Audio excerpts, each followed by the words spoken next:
I hadn't really heard of people who are very good in chess and also very good in Go explicitly. Like I hadn't seen a specific example.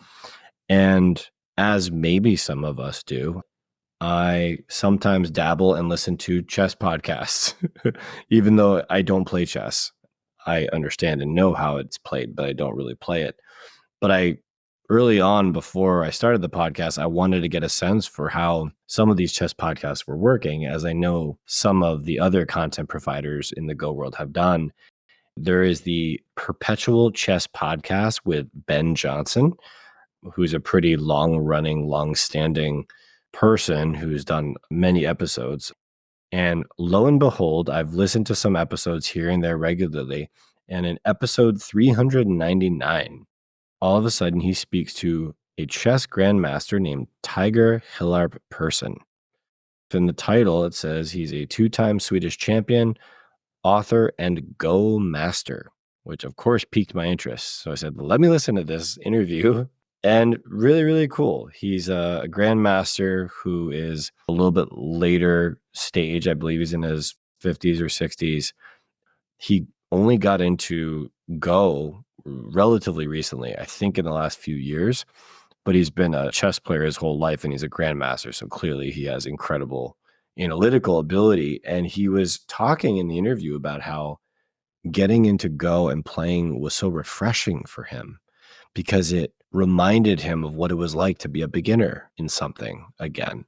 He teaches at these chess schools and things like this. And so he said it was just really great to see things from that perspective again, particularly when he's teaching people. And chess is sort of taking a bit of a back seat, but he is apparently a 3-dan with the European Go Federation. So he's clearly a very high level player, certainly not 9-dan, but I believe he was playing in some level of championship somewhere in Europe. So apparently his chess skill and talent really came into play because he has an incredible ability to read, I think much more than your normal person. So it was really cool. I highly recommend the episode if you get to check it out, the Perpetual Chess Podcast, episode 399. Who knows? Maybe we can get him on the show sometime. This is All Things Go.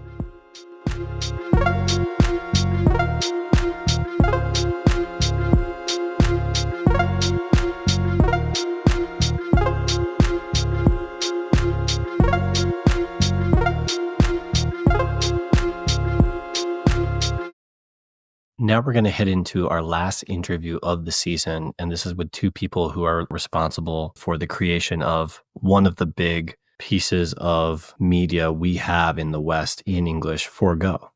So I was able to talk with Will Lockhart and Cole Pruitt, the creators of the Surrounding Game documentary. So we're going to jump into that now. Will and Cole, thanks so much for being here. Happy to join. First thing I wanted to ask both of you, what are your Go origin stories? So how did you get into the game? So I started Go a little bit younger than Cole, which was just, I think everybody's origin, at least in the West, there's a certain amount of luck involved. I was always into games. So my dad is a mathematician and he was a math teacher for a long time. So math and puzzles and mind sports and games were always just sort of around as I was growing up. And I started playing chess probably around age 8. I wasn't a super serious chess player, but I enjoyed it and played with my dad. And he actually had a Go board. He wasn't really an active player, but he knew of the game from when he was in grad school. Actually, his PhD advisor was like a 2-dan player. And so he knew of it. He had a set up on the mantle collecting dust from years before. And at some point, my brother and I were old enough and curious enough to be like, what's that game? So he taught us the rules and we started playing. And then it was, as many Americans, it was Hikaru no Go that it didn't introduce us to Go, but it really lit a fire under our ass and we got super into it at that point. And when people ask me, man, how did you become a Dan player? Like, how did you get good at this game? I always say the most important thing is to have a younger brother who you can't stand beating you. Never underestimate sibling rivalry. Exactly. Truly. And Will, I do want to say, obviously the very untimely passing of your brother, who just seemed like an incredible force. So, my condolences to you and your family. And Cole, how is your story different? Yeah, so like Will, I grew up playing games, being interested in mathematics, arithmetic, puzzles. On my end, it was cards. I played bridge. I played cards with my grandparents. I played cards with my family, which we still do to this day. Cards were kind of the main arena for that kind of fun and thinking. I played chess as well, was really into chess in high school, middle school, but I didn't really get into Go until I went to college. And actually, strangely, I remember in my sophomore year, the summer that I came home to Missouri, on the winter break, I got it in my mind that I was going to make a Go board. I had never really played Go, like maybe I'd played one game, but I just thought it looked really cool. And I guess the aesthetic of it really spoke to me. And so I got out a router and I just drew up, not knowing, having played, that no one actually carves lines into a Go board. You put ink down on them, and so I didn't really know, but I made this board, which I still have actually.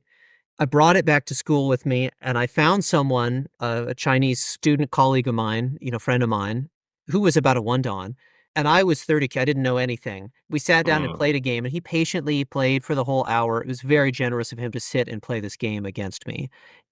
After that, I promptly forgot about it for a year, and then a year later, I had some time and said, I should come back to this. He was really good. I should figure out what this game is about. And that was just the time when Will had co-founded the Brown Go Club. This would have been in 2010. And so it was perfect timing where I had that summer in 2010 and I started playing against the available computer programs then. I didn't really know anybody in person who played. And then that fall, show up at the Brown Go Club, and there's this array of players from about my level, really didn't know what they were doing, up to Will, who's 5 dan. So it's this runway for me to be able to start playing against people and getting better and better. So I was off to the races at that point. That was your It's so honeymoon phase. Oh, Yeah. absolutely. I was a rocket ship. What do you two think is going on in terms of you played chess, you like chess, among other things, Mhm. and then Go sort of took over from chess? Is there any sense you can make of it? Yeah, I mean, I think it's a common story in the West, chess being much more popular. So I think part of it is just that people are more likely to be exposed to chess first because it has more of a presence. But I also think there's a lot of different kinds of games out there, right? And board games are having a big renaissance, not just games like chess and Go, but games very much on the other end. Go especially has this aesthetic of being incredibly simple, right? Incredibly beautiful and yet complex. There are all these games that are very popular that are the opposite, that have tons of rules and different pieces. And, you open these beautiful modern board games and there's this giant list of rules it takes 2 hours to get through. And that's just a different aesthetic, right? I mean, we can get on our high horse and talk about how Go is so great, but I think partly it just appeals to a certain aesthetic that I have and Cole and many other Go players, where once you see how much complexity can emerge from such simplicity, it's astonishing. And you just have to go down that rabbit hole and try to understand that whole process, right? Of how you can go from rules you could write on a napkin to the deepest game ever created. So I think something about that paradox of emergent complexity for me is what grabbed me and never let go. And Cole, the story of you having this Don level player very patiently go through the first game with you, I do wonder if that might be something more unique to playing Go in the West among other board games because it is a lesser known game. That Don level player just might be a lot more willing to play with a brand new player just to really get more people into it and playing with it. It's a funny thing. I went to grad school in St. Louis, which has a huge chess culture and scene. The World Chess Hall of Fame is in St. Louis. There's a lot of professional players. There's been international title matches. I've been to the chess club there. It's a very welcoming place. It's well put together. But I think certainly at the Go clubs that I've been to, there's just a real generosity and willingness to kind of pour out one's excitement and enthusiasm for the game in a way that is not always there when I meet people who play chess. Certainly there are chess players who are as generous and as enthusiastic, but there's so much consistency in the Go community. If you find someone who's 15 stones stronger than you, often they're happy to play a teaching game or show you something interesting, or if you're the same level, that also has its own advantages because, wow, finding someone who has my same level of experience, because there's so much depth in the game, that's really special too. A couple weeks ago, I walked into a Go club in Denver, Colorado when I happened to be there. And it's great to walk in and you don't know if the person across from you is going to be 10 stones stronger or 10 stones weaker. And so there's a serendipity to that, which is really, really rewarding. And it's something that I don't feel as much quite from chess or bridge or these other kind of classic games. Let's dive into the film, into the documentary a bit. I'm going to start with the name. How did you both think about landing on the name, the surrounding game, versus its name in Japan, in China, in Korea of Go, Baduk, Weiqi? The surrounding game is a direct translation of the Chinese name for the game, Weiqi. Chinese chess is called shanqi, so the qi is something like game, and the wei in Weiqi means surrounding. And it was honestly just a working title for a long time. I'm not sure how we first proposed it. I think for a long time we thought, oh, well, it's a little too plain, or maybe there'll be a subtitle or something else. But I think the simplicity of it really grew on me over time. And, we got feedback from people too, oh, what do you think of this name? And I think our vision of the film changed a lot over time from when we first started. One of the main motivations was simply to document the world of Go, which is such a beautiful and rich culture, and especially at that time was very little known. And so simply exposing people to this thing was one of the goals. And so just naming it what it is. This is the surrounding game. And there was also sort of this sense, a little bit of it being the literal translation, but also one of the themes of the film is obsession, if you will, and dedication, and just making your whole life revolve around this game and wrestling with whether that's a noble pursuit or a waste of time or both somehow. And so being sort of surrounded by the game has a bit of a double meaning. So if we set the stage, the documentary effectively goes through a few different areas. It both reviews the history of Go in Asia. You interview top world professionals, which is amazing and phenomenal. You also then follow several teenagers in America. So you're following Will, you're following your brother Ben, Andy Liu, Calvin Sun, Curtis Tang, as they strive to be the first American professionals. And it's interesting to see this contrast. It's actually refreshing in a way, right? Because you go into the very deep background of this game, thousands of years of history, and then all of a sudden you're zooming in to a very different experience as a teenager in America, dumping the potato chips into a bag in a car as you're beatboxing and driving down the road. So when we think about that stage, the first thing that really struck me was that this was the first time that professional Go players were certified outside of Asia. Was it an obvious choice, or was it simply serendipity that the stars aligned to film the certification tournament? While we had some motivations to film in advance, we had thought the spring before the pro qualifier tournament, well, there's lots of things we want to cover in the world of Go. There's, as you mentioned, the history, talk to professional players, Go schools in Asia, Go equipment, the beauty of Go culture. The start of the American pro system was really the spark that said not only would it be interesting to film and there's a story there, but it has to happen now. Yeah, I was going to say, I don't know that we would have made the film if it hadn't happened. Not because it wouldn't have been worth it, but just it was that last straw where we were like, okay, we really have something here. We're really in the right place at the right time. If the pro system had not been announced, very unexpectedly, by the way. I think now it's 10 years on, people have gotten somewhat used to the idea that there's a US pro system. There's a line in the movie from Keith Arnold, who's been one of the most dedicated organizers for a long time. He says, when they first proposed this, I derided the idea that this country was ready for a pro system. It was laughable. Even the organizers saying that. And on the other hand, it was an opportunity. They had a sponsor from Korea. When is this opportunity ever going to come again? Right. And so it was like an offer they couldn't refuse. And yet it was totally stepping into the unknown. Cole and I met in college. We met through the Brown University Go Club. We were very excited about Go. We were running some tournaments. We were doing organizing. We co-founded the American College Go Association with two other folks. That was in 2010, 2011. We were really getting excited about Go promotion and Go organizing, but to take the leap and start the film project with virtually no prior experience was not something we could do lightly. And I think the pro system really forced our hand in the best possible way, because we just realized we're in the right place at the right time. This thing's happening now. We have these connections in the Go community.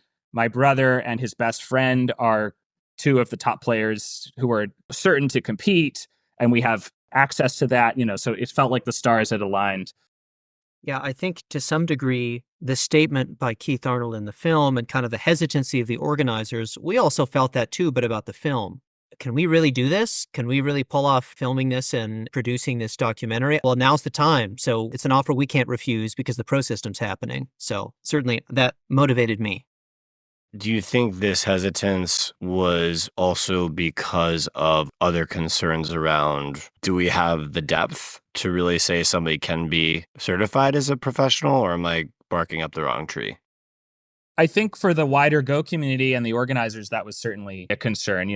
Keith and others were afraid, are people going to take this seriously? Are they strong enough? Is it going to be people like me competing? But in fact, I think at least in that first year, I think they pulled it off. And we really did see essentially all of the strongest players on the continent ended up competing in that first tournament.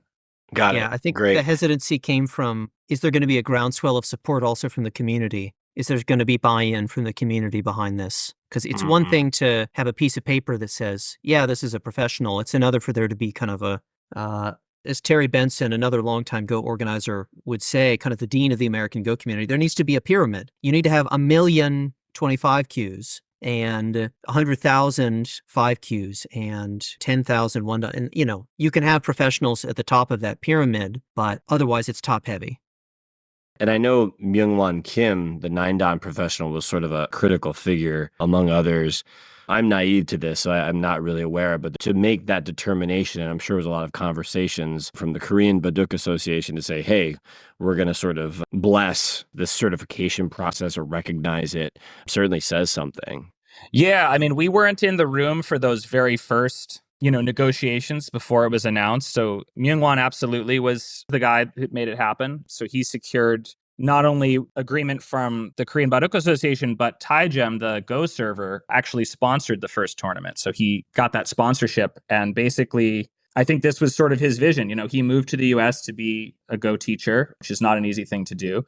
I'm not sure what year he came, but he played in the US Open for a few years. Was undefeated. I think he basically was like 36-0 in the US. And then at that point, it was like, all right, clearly this guy is serious. This guy deserves our respect. And then when he says, all right, I've got an offer for you, people were like, I guess it's happening. So that's really cool. Yeah, he really orchestrated it. And it was a bold move. And it was such a thrill to be part of that in our own way. And because this was all sort of this crazy experiment, I think the organizers of the tournament and the wider community at large were just extremely welcoming to us. And we had so much support from the community. Another thing that was really daunting about making a film is it's not cheap. As films go, this was a complete shoestring budget. But even still, film is not an inexpensive art form. There's a lot of equipment. We hired a cinematographer. Later, we hired an editor, so on and so forth. So to get it off the ground, we did a Kickstarter campaign in 2012, just after the pro system had been announced, and we got up the nerve to do this. We launched a Kickstarter and we got an enormous amount of support, and people not just donating money, but also contacting us saying, hey, like if you come to Korea, you've got a place to stay. I can be your translator, just all this volunteer effort that came really from the community sharing this vision that this is an opportunity to hopefully make a splash and expose people to the game. Did you both find it difficult to find a path to interview, Lee Sedol, kind of the Michael Jordan of Go, or Cho Hun-yun, folks like this? It might be surprising, but I thought it was surprisingly easy to interview many of the top Asian pros for a couple of reasons. One is we were a bit of a novelty to show up with a small crew at the Korean Baduk Association and say, hey, we're Americans. We'd like to talk to someone about Go. Is Lee Sedol available? Oh, yeah, he's right here. No problem. Go get him. At least it felt that way to me. A lot of people in the Korean, Chinese, and Japanese Go communities opened really big doors for us. And that was true again and again. Sometimes I don't quite know how it was possible, but yeah, I mean, it was easy for us to come in because people were opening doors for us to do these things. Are you familiar with the Shanghai Ing Foundation? No, please tell me. So the Ing Foundation is a philanthropic Go organization based in Shanghai. And back in the day, sort of before our time, they used to sponsor some AGA events and gave the AGA a whole bunch of equipment, including these ridiculous bowls that have this over-engineered mechanism for counting how many stones are in the bowl. If you know, you know. How interesting. But anyway, the point is, the part of the sort of snowball of enthusiasm that led us to starting the film, even before the pro system, when we were organizing college tournaments, there was a woman named Min Shao who worked at Harvard University as like an administrator. Her brother actually was a high-ranking officer of the Ing Foundation and just someone with deep pockets and who was very well connected in the Go world in China. And so they actually started helping us put on events in Boston and the surrounding area for college Go players. And we actually got the opportunity to go to China for the very first time in 2011 on sort of like a college exchange trip for about 10 days. So this was a dozen or so American college players going and getting to see China and meeting Chinese college Go players, and just sort of this like whirlwind Go exchange trip that was incredible and sort of came out of nowhere that really like jump-started our enthusiasm about organizing tournaments and doing promotion. A year later, when we started the film, we reached out to Min and her contacts again and said, hey, we have this project. We'd love to go back to China and collect footage for the film. What do you think? And they were willing to listen. So long story short, they basically opened the doors. You know, they helped us interview some Chinese professionals, made calls to, you know, a Go school in Beijing where we got to visit, and we got to go to the Ing Cup, which is one of the largest international Go tournaments that the Ing Foundation sponsors, and got some footage there. So that was like a huge part of getting access and also gaining confidence of like, hey, we might be able to do more than just tell the story of the American Go community. We might actually be able to dream a little bigger. So you interview Lee Sedol, right? Now a former professional, but again, he was really at the top of the game in the mid to late 2000s, I believe. And he has a quote in the documentary. He says, Go is the most difficult game ever devised by human beings. And then he goes on to say that compared to chess, Go is, quote, incomparably more subtle. As you both made this film and you went through what you said was hundreds of hours of footage over years, what do you think about these quotes resonate most with Westerners and with Americans? Oh man. Sometimes it's hard when I think back to when we were first sifting through some of this interview material, because you have to realize when we first recorded it, we didn't know what was being said because we don't speak Japanese, Chinese, or Korean. So often we would be unpacking this quote because someone who was helping us translate this months later would get a transcript and say, hey, you should check this line out. This is really cool. And we say, whoa, okay, we've got to get that, you know. So the process of going through and sculpting what material was going to be in the final cut was really kind of putting puzzle pieces together over time. And to your question about Western audiences, it doesn't matter the sport. There's something awesome about seeing the best person in the world talk about how awesome it is. It could be squash, it could be baseball, it can be a mind sport. To me, it still resonates, and I think to almost anyone, seeing the person who's the best in the world talk about how it's meaningful to them is profound. There's so many lines in the film from the top players saying that Go is really hard. You know, like it's like too hard for them, right? Like sometimes I feel self-conscious that we sort of hit that note even too much in the movie, but it's hard to resist having, you know, Lee Sedol or Yu Chang-hyuk or these other top players talk about how they're overwhelmed by the depth of the game, right? And I think that's powerful and really interesting, and speaks to just how mysterious the game is. The Lee Sedol interview, again, we never expected to be able to get that. I think our translator was even more nervous than we were. So our translator in Korea was a really strong amateur player who is a Go teacher and Go promoter in Korea.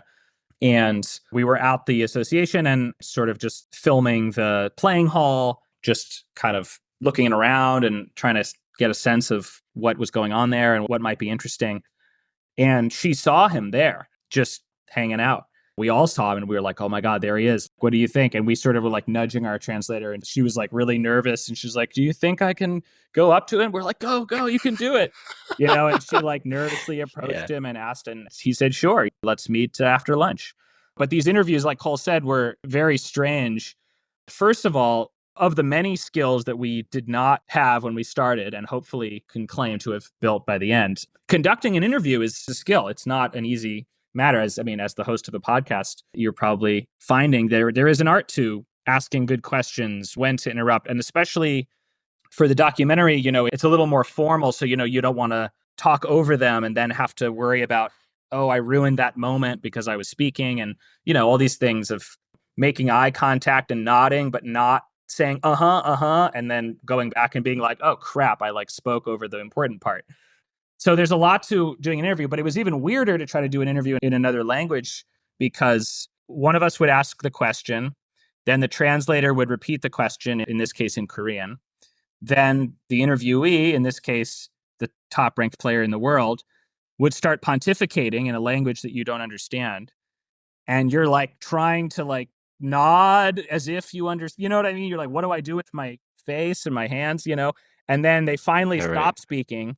And the translator quickly sort of whispers a summary of, they can't repeat everything, but, sort of quickly gives you a summary of what he said in, 30 seconds. And then you have to be like, do you think we got it? Should we ask a follow-up? It was kind of an absurd situation, but we don't actually know what we have until much later when we get the transcript. So, but the Lee Sedol interview was fantastic. He's done a number of promotional events for a Western audience. As someone who was considered the number one player in the world for a long time, he cared a lot about promotion and making the game more international. Knowing more about that later on, I think makes sense why he was open to doing an interview with us then. You two did a great interview with Jay Madsen, and it was in an article back in December of 2022 with Go Magic. And one thing you talk about is this concept we mentioned earlier about how with a movie, you said that when you make a movie, you're actually making 3 movies. The first is the movie you plan to make. The second is the movie you actually make. And then the third is the one you have when you put it all together. Tell me more about that. There's different kinds of documentaries, obviously.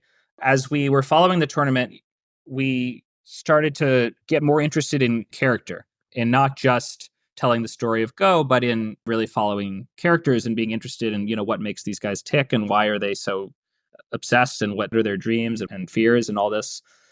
And, it takes time for people to open up.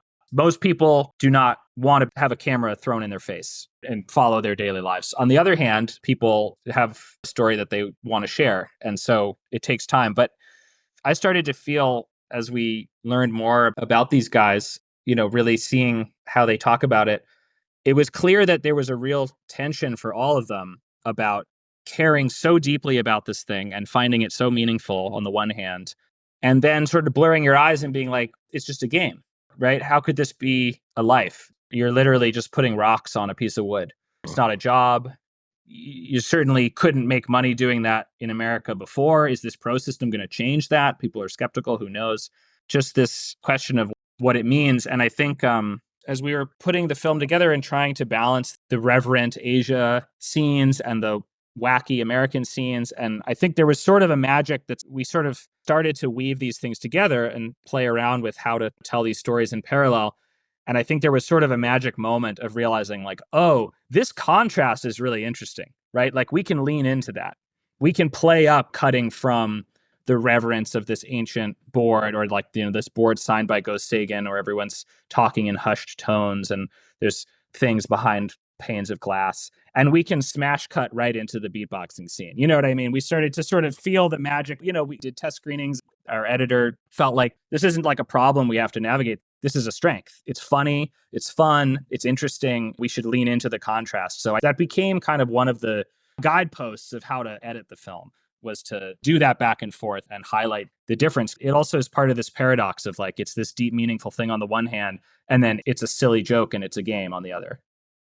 It then goes on later in the film to talk about this sort of contrasting of characters. So Andy sort of strikes you as the prodigy, as is Ben, but you get this real sense from the great footage you two are able to capture that Andy, he can see the matrix, right? He really is dialed in. And at the same time, he really, at this point, as a lot of teenagers feel like, what am I doing? Like, what is the goal? Where am I going towards? And he has this great scene with Michael Chen's character where Michael is really just asking the questions like, what do you want to do? Can you work? Are you going to work? And you just see Andy, who early in the film is quite confident playing these games, and you can just see sort of the nonverbals. He's really beating everyone. And then you see this moment where he's very much not that way. And I think in a very authentic way.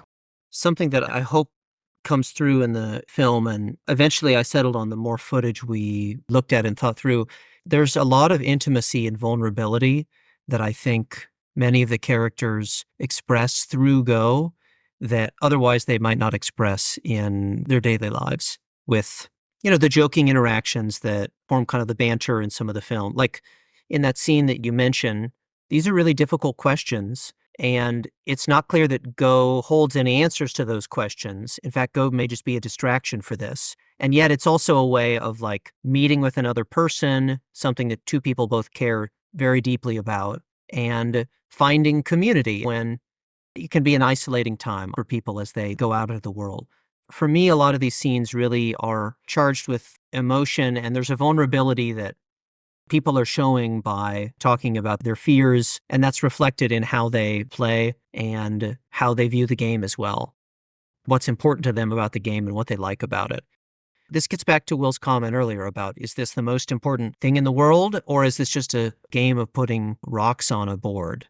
There's that duality. During the filming, we experienced that, seeing the characters that we followed, that's how they felt, and they weren't sure about it either. The bulk of the footage was shot in a pretty short window of time. From about the summer of 2012 was when the pro tournament was held at the Go Congress. They were back to back. So that was like a 2-week blitz of just filming all day, every day for 2 weeks. And then we went to China and Korea the next fall. So just a few months span was maybe half of the footage or something like that. But then we kept filming on and off for another year, maybe year and a half, picking up some extra interviews and also just keeping up with Ben and Andy and seeing what they were doing. And it wasn't until after more than a year probably that we got some of the most personal moments from each of them.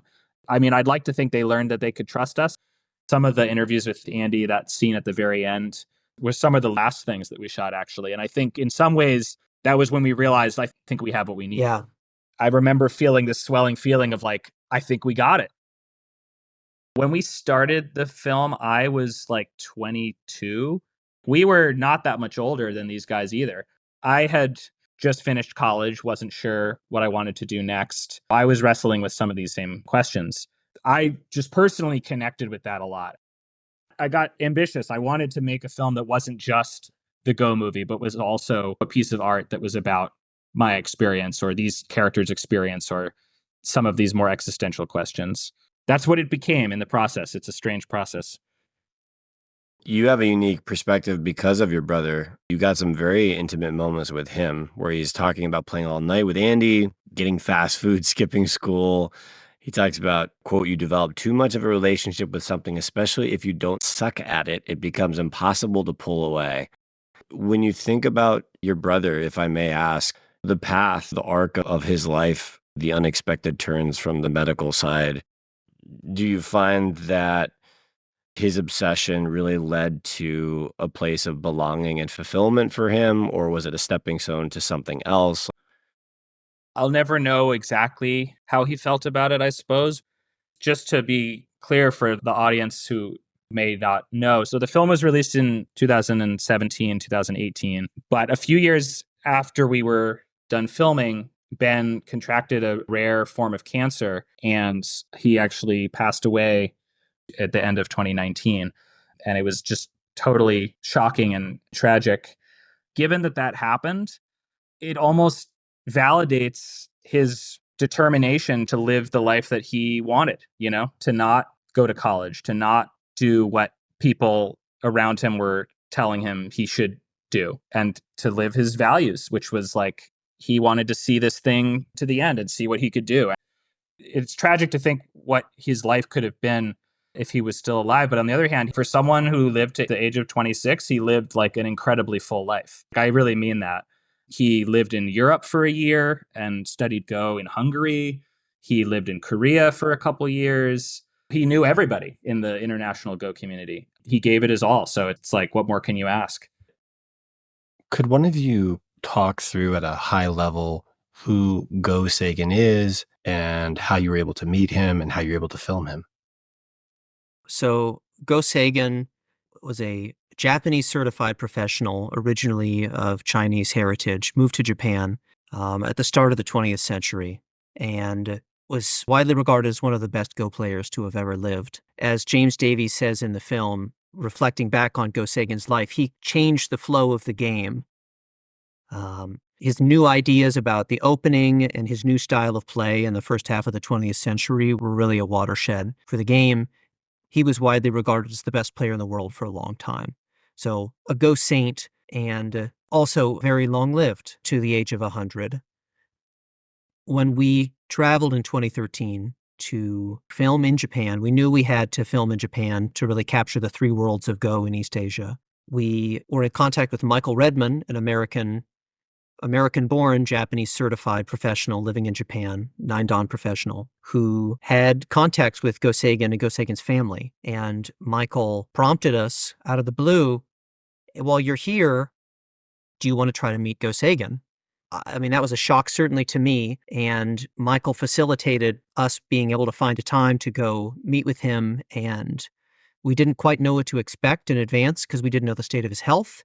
We didn't know if he'd be responsive or super sharp. It so happened that Ben could join us for that as well, which was not originally part of the plan. And so going into that, I remember Will and I spent a couple of sleepless nights trying to figure out, what do you ask the greatest Go player of the 20th century?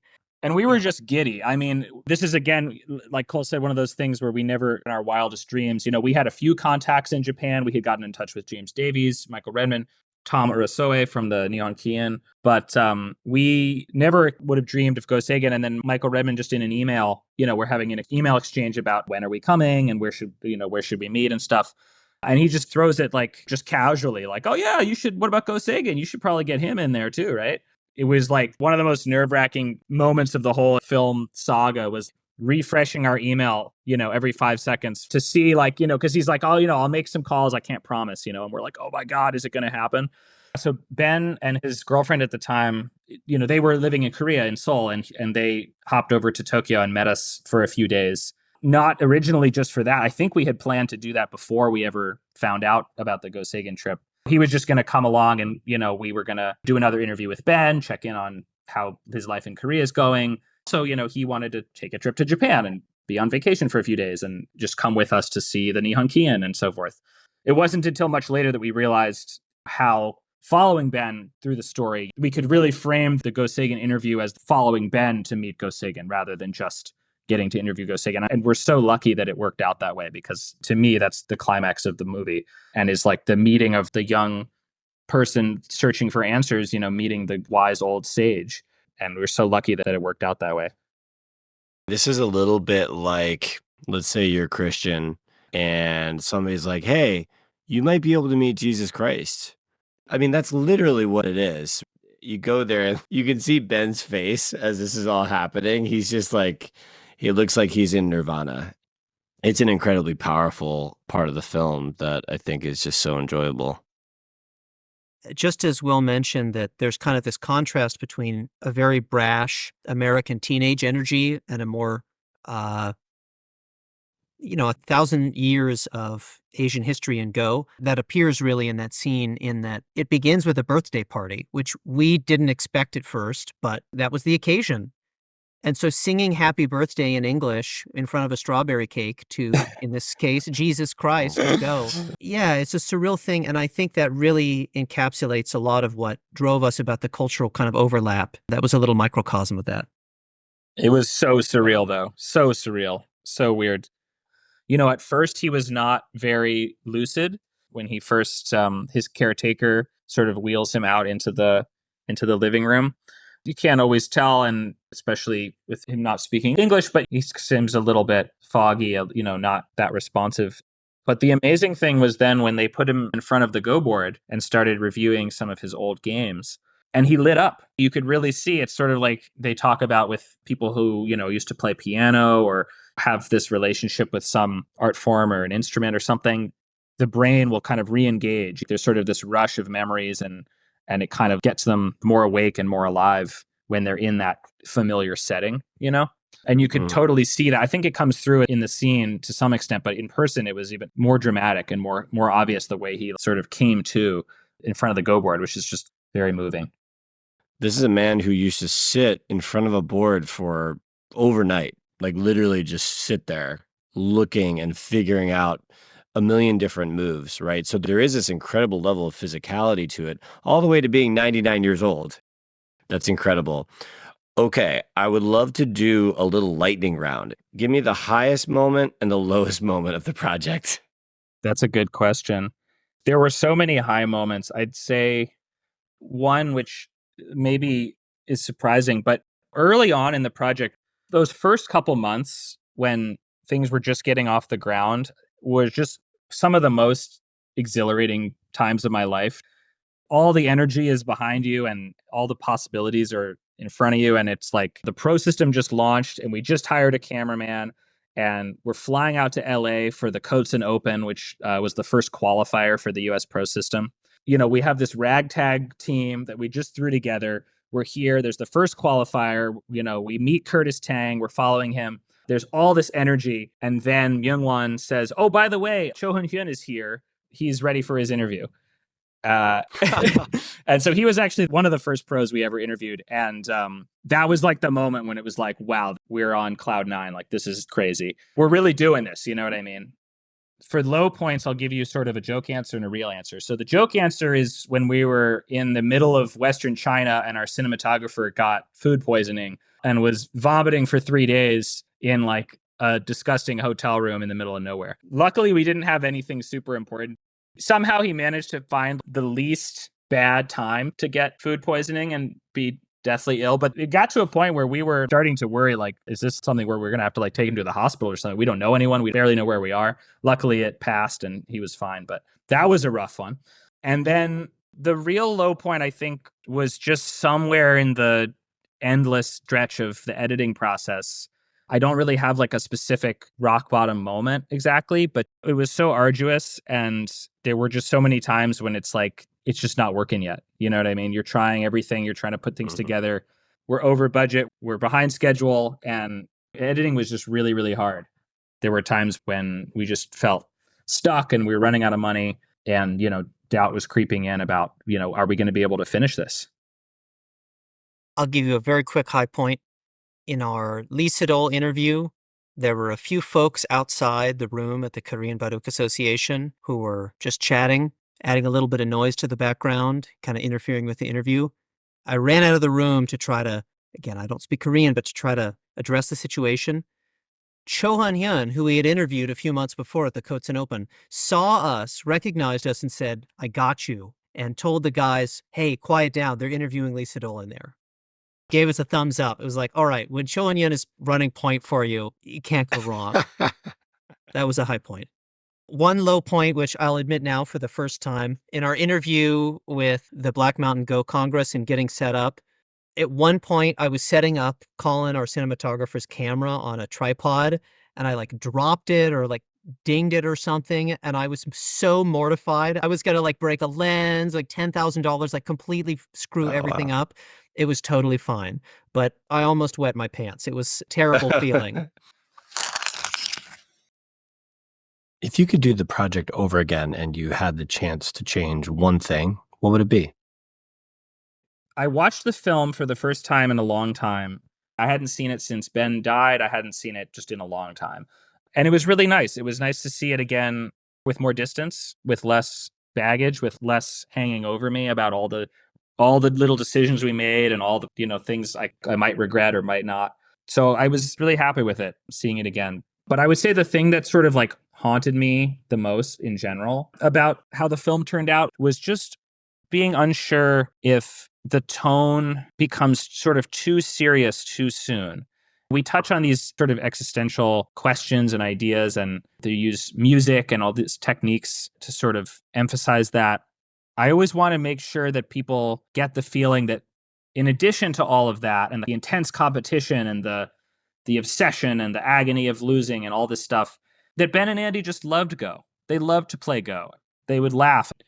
They were best friends. And this was also just a source of great joy. You know what I mean?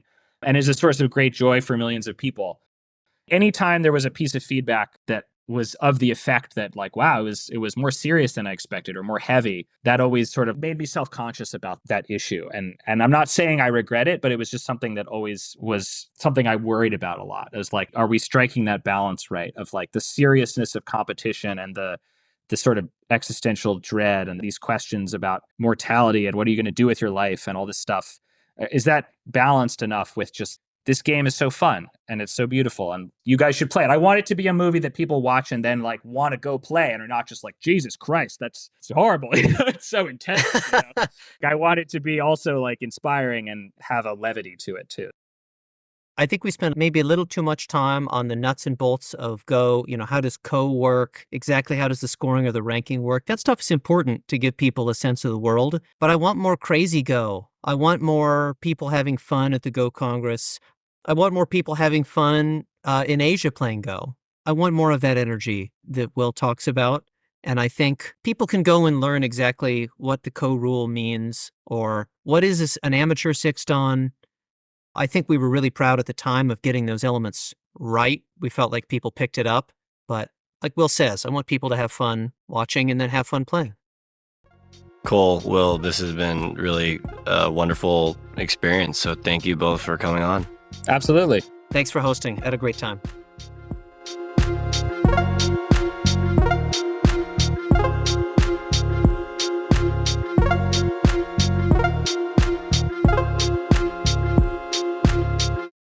We're back with Go organizer Devin Fraze as he talks about time settings in tournaments and different effects that you have when you use different time settings. Let's take a listen.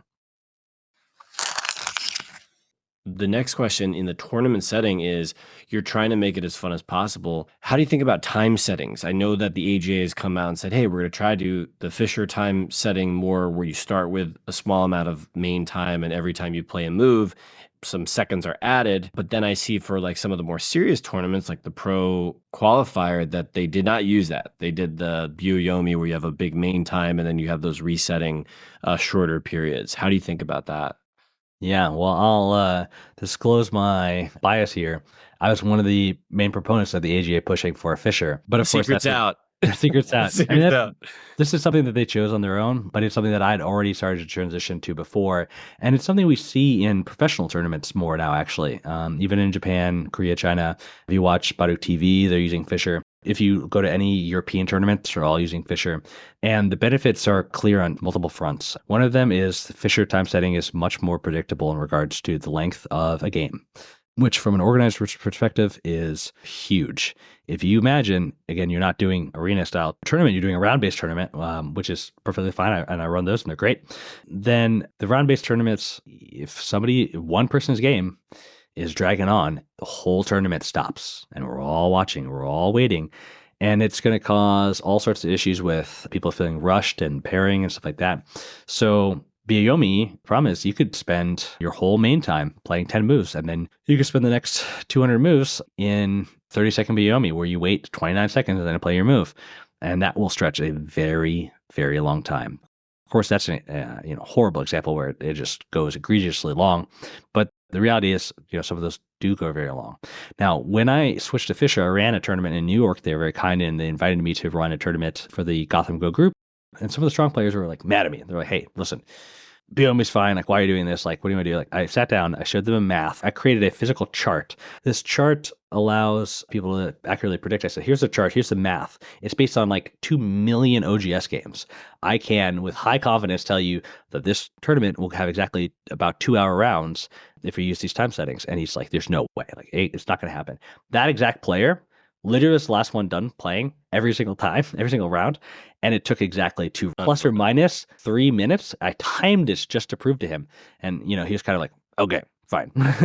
So it's new to players, and so I understand the skepticism, and so you have to be confident as an organizer. Say you know why you're doing it, be able to explain yourself well, and then just do it, and it really will serve you better. So the one thing that the strong players don't like about it is they like maximum thinking time, right? So that's why they prefer Byoyomi. And if you have something like the US Open where you have unlimited time for a round, or you can use Byoyomi and just take all the time in the world, then that's fine. It's not hurting anybody else by doing that.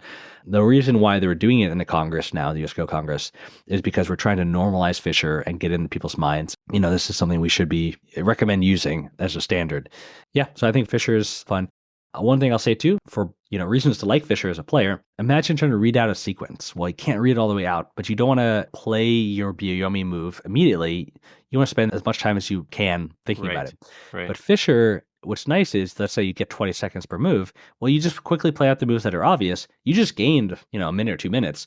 Now you can read when it matters. You don't have to wait till you can get to the, trying to read super deep and then just play like a time suji or whatever. You can play quickly when it doesn't matter and then think deeply when it does. It's a very nice balance once you learn how to play with it. From a broadcast perspective, it's so much better. And this is why Baduk TV, uses it. Yeah. Imagine you're watching a game and someone's in Atari and they're sitting there for 28 seconds in Atari. Because those pros are trained with Byoyomi. You use every second and then you get to the end because you can just hold that move you're going to do and spend the rest of the time. So it becomes very boring, is what you're saying. Exactly. So for the viewer, a very bad experience. So yeah, I think Fisher just makes the most sense. It's also called incremental time. So obviously Fisher wasn't necessarily created by Bobby Fischer, but Bobby Fischer popularized it. And so it's kind of like the difference between a brand name of like Kleenex and tissue. Yeah, I got it. You could also call it incremental time, and it's worth knowing about that, or bonus time. There's also some other fun and weird time settings like Bronstein time. I won't dive into it, but it's always worth considering experimenting with new things, especially if you're doing some special tournaments, right? Like you can try a different time setting. One that definitely is hardcore for a tournament, unless it's just for fun, is hourglass time. Where I'm so glad you're bringing this up. Yes, please tell us how it works. For hourglass time settings, if you have a minute for each players and you think for 10 seconds, well, now you have 50 seconds and your opponent has a minute and 10 seconds. So it's so cool. It's very cool, very fun, novel way to play. You could, of course, get a physical sand timer and flip it. That's obviously very fun. Although it's hard to, of course, how much sand was left in there? You can try to get away with a flip, when it's run out or something. But of course, you could also use different apps. Not to play myself endlessly, but I created a Go timer as well. It is integrated directly into the tournament app, but you can also just visit it directly, app.baduk.club/timer. I haven't added Canadian. I was going to add Canadian time. And actually, recently I was playing with Ben Mantle, and he's like, don't add that dirty time setting. Yeah, he's 5 dawn, or 6 dawn even. He knows what he's talking about. The nice thing about Canadian time is if you have a physical clock that only has the ability to control the hour and minute hand, being able to do any sort of additional time or overtime, like with Fisher, is impossible. So what you need to do is you need to do Canadian. Then when you run out of stones, pull out of your bowl 20, 25, whatever stones, and you turn your clock back 10, 15, 20 minutes, and you play from there. That's where it became necessity and kind of probably how it was invented. But I think with a lot of modern tech, it's just really not needed. And it has some of the benefits of Fisher, and that you could play a bunch of moves quickly and then not worry about it. There's no loss of it, but definitely I don't recommend it for anyone.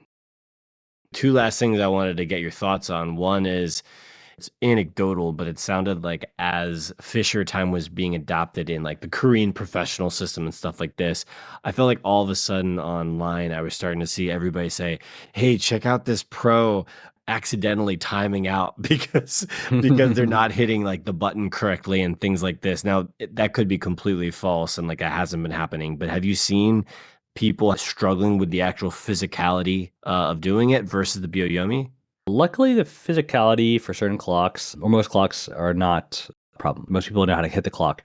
One of the things that's not clear for some clocks, but not the clocks we sell, ours are very clear, is you don't know when it's going to flag. So you don't realize it's flagging on 0 or 1, or it does flag, you've run out of time essentially, and it doesn't clearly indicate it because when you hit the clock, it does start counting again.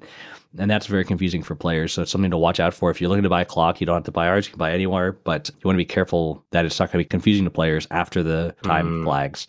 Another thing I'll say is in my tournaments, no matter how many times I explain we're doing Fisher, when it reaches 0, you lose. You get 10 seconds per play, or 20 seconds per play. So, there's no overtime. The first round, I'll have 1 or 2 people that run out of time. They're, I thought there was overtime. And it's painful. I was like, man, it was on the website. It's in the app. I told you and I announced it. Every other player did it right. Some things are just so deeply ingrained. I'm sure it's it like is. if they muscle memory on it. Yeah. I don't blame them per se. And I think all Go players are very used to making a very painful mistake and losing because of it, and then never forgetting again. So in some ways, you never forget. So in some ways, you're helping them out, Devin, as the TD. You're helping them.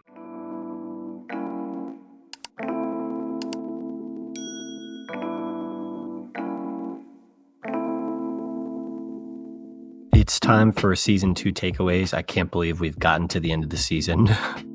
I'm going to go ahead and start telling you what those are in no particular order. First, tournaments. So if you got anything from this season, we should all be playing in tournaments. We should be trying to organize tournaments if we're feeling up to the challenge, and we should be watching them too. Devin was really helpful with talking about this. Albert Yen was helping us understand how they work. And we were also hearing from Ben Kyo about the joys of playing in them. So number 2, you don't need to be a high-level Don player with years of experience to teach the game or to spread the word about it. Just know your limits. And that was something that Jonathan Hopp spoke to us about as he wrote his book and as he was sort of in his main period of playing Go. Number 3, burnout is real. And as Ben Kyo mentioned, it's really helpful to take breaks. This is true. I've heard this with what's called the Pomodoro technique. My wife used it a lot when she was doing her dissertation for her PhD. She would do a certain amount of time on and then a little bit of a break and then again, a little more time on. It really makes a difference for our productivity because we are just not built to work for hours on end. We need little breaks. Number 4, it's interesting how I've noticed that with a few of our guests, but also with others I've seen online, how Go can become this way to escape some of the things we don't love about the real world. And I think in a positive way. And then sometimes there are these things that we've gone through, and then once we're in a good place, we can kind of get back to the real world. Jonathan Hopp just talking about or alluding to some of his experiences and how Go was really helpful for him during that period. It was great to see how the game can provide that support and even maybe that community. Number 5, when you are playing Go and you're trying to get better, there was a lot of feedback this season about doing what is most enjoyable to you. So Michael Chen was saying, memorize some of the harder life and death. Maybe that works for you.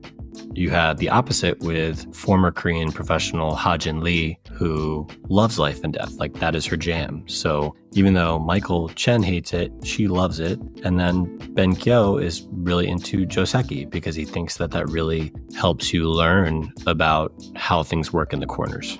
Within that point, it's also better to play when you're not fully ready and fully focused than to not play at all. Michael Chen touched on that, and I think that's a really good point that I know I'm going to personally try to do more. And bringing a Go board to a third date could help your chances. I love how Michael Chen did that. Number 6, Albert Gen was talking about when you play Go, it is really this conversation without words, which we're all very familiar with. But it finally clicked in my brain that when you're playing that game, you're really doing this challenging and testing of each other's ideas about what groups are connected, what groups are not connected, or what is more efficient. And there's a agreeing and disagreeing that goes on. It actually reminds me of my work and with financial planning and with investments and markets. Whenever somebody is selling an investment or buying an investment, they're making an opinion about what they think is going to happen to that investment. And for every buyer, there's a seller. So somebody's disagreeing with you innately when you do that. And in Go, on the board, you can see this agreeing or disagreeing based on what one player does, and if the other player follows it or agrees with it. Number 7, there was some really interesting cultural stuff about Go, how it's perceived in other cultures. We talked to Professor Mark Moskowitz about the effects of Go in Chinese culture, how it might affect senses of gender or masculinity or making it in the world. We talked with Professor Nam Chi-young about how Go sort of came up in history and particularly went through the different kingdoms of Go.